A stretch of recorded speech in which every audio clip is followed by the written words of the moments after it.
आज का पहला प्रश्न है, सभी जैविक, भौतिक और रासायनिक कारकों का वर्णन जो एक प्रजाति को जीवित रहने, स्वस्थ रहने और जन्म में सहायक है कहलाता है पारितंत्र, समुदाय, खाद्य जाल, निकेत। एक प्रजाति को जीवित रहने के लिए जिन जैविक, भौतिक और रासायनिक कारकों की आवश्यकता होती है उन्हें सम्मिलित रूप से निकेत कहते हैं। समुदाय की अगर हम बात करें तो जैविक समुदाय से तात्पर्य विभिन्न प्रकार के ऐसे जीवों की समष्टि से है जो एक साथ एक ही पर्यावास में निवास करते हैं। वहीं खाद्य जाल की बात करें तो खाद्य जाल किसी पारितंत्र में एक दूसरे से संयोजित खाद्य श्रृंखलाओं का एक नेटवर्क होता है। तो देखिए, इन दोनों के बारे में हमने बता दिया है और पारितंत्र के बारे में आप ऑलरेडी जानते हैं। तो यहां पर आपका सही आंसर है पहले का डी वाला। दूसरा प्रश्न है आपका, समान क्षेत्रफल में निम्नलिखित में से किसकी उत्पादकता सर्वाधिक होगी?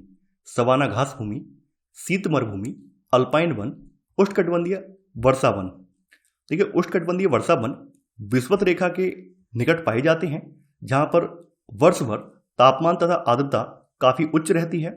उष्णकटिबंधीय वर्षा वनों की उत्पादकता सर्वाधिक होती है। देखिए, उष्णकटिबंधीय वर्षा वन जो है पृथ्वी के 7% भाग पर फैले हुए हैं, यानी पृथ्वी की सतह के 7% भाग पर फैले हुए हैं और संपूर्ण विश्व की 40% जैव विविधता यानी पौधों और पशु प्रजातियों की जो विविधता है वो इन्हीं में पाई जाती है। तो यहां पर आपका सही आंसर है सेकंड का डी वाला, यानी उष्णकटिबंधीय वर्षा वन।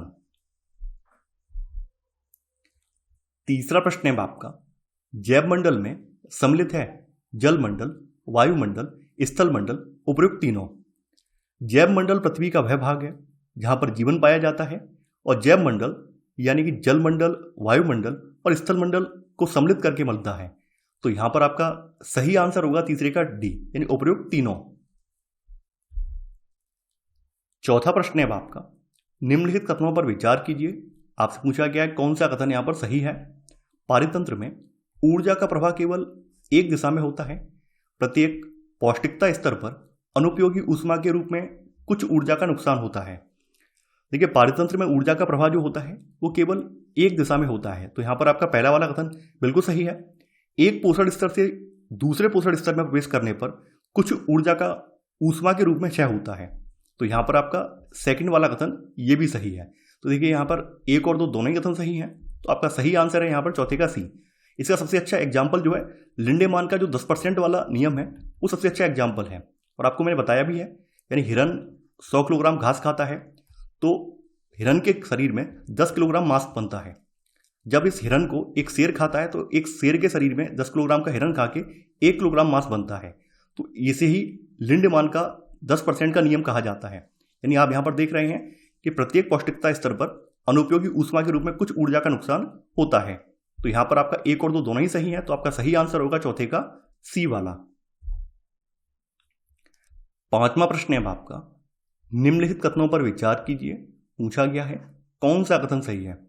एक खाद्य श्रृंखला एक पारिस्थितिकी तंत्र में जीवों के बीच ऊर्जा और पोषक तत्वों के सभी संभावित स्थानांतरण को बताता है। अपरद खाद्य श्रृंखला जंतुओं एवं पौधों के मृत कार्बनिक पदार्थों के क्षय से प्रारंभ होती है।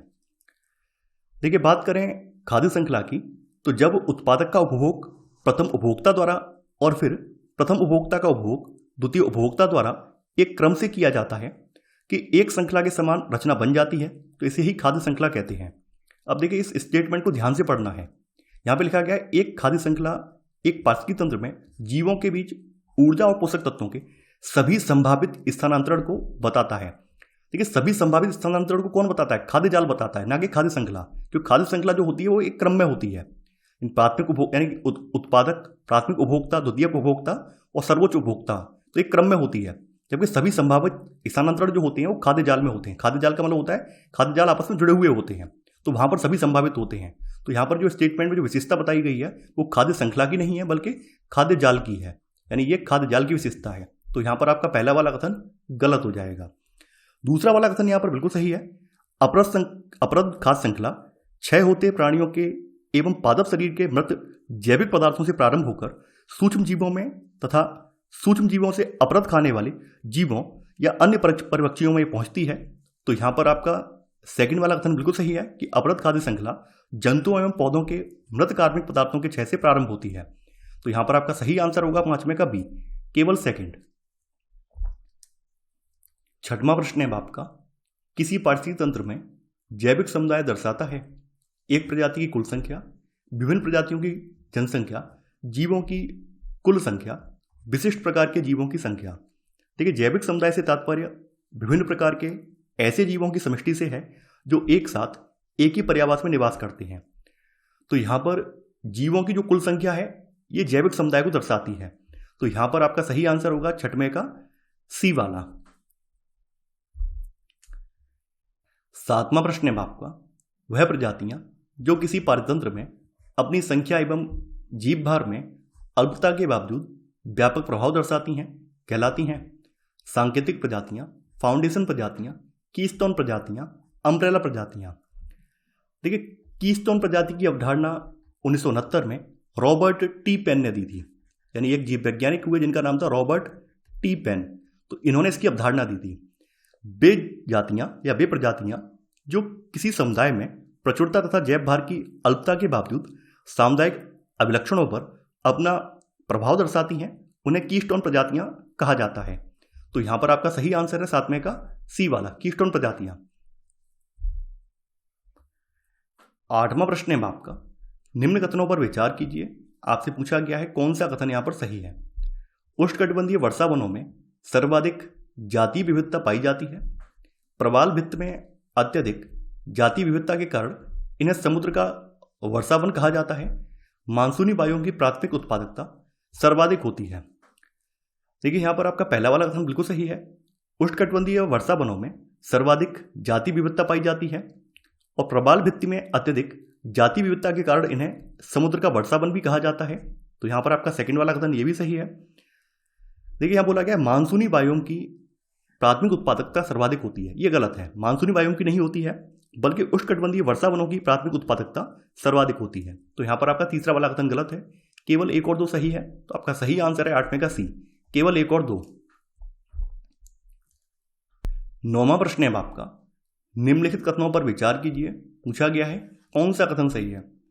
एक खाद्य श्रृंखला में एक स्रोत से दूसरे स्रोत में प्रदूषण की एकाग्रता में वृद्धि जैव संचयन कहलाती है।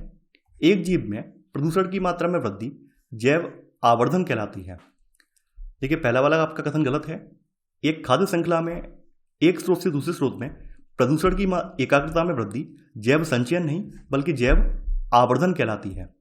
वहीं एक जीव में प्रदूषण की मात्रा में वृद्धि जैव आवर्धन नहीं बल्कि ये जैव संचयन कहलाती है। तो यहां पर आपका 1 और 2 दोनों ही गलत हैं। तो आपका सही आंसर होगा डी, ना तो एक सही है और ना ही दूसरा।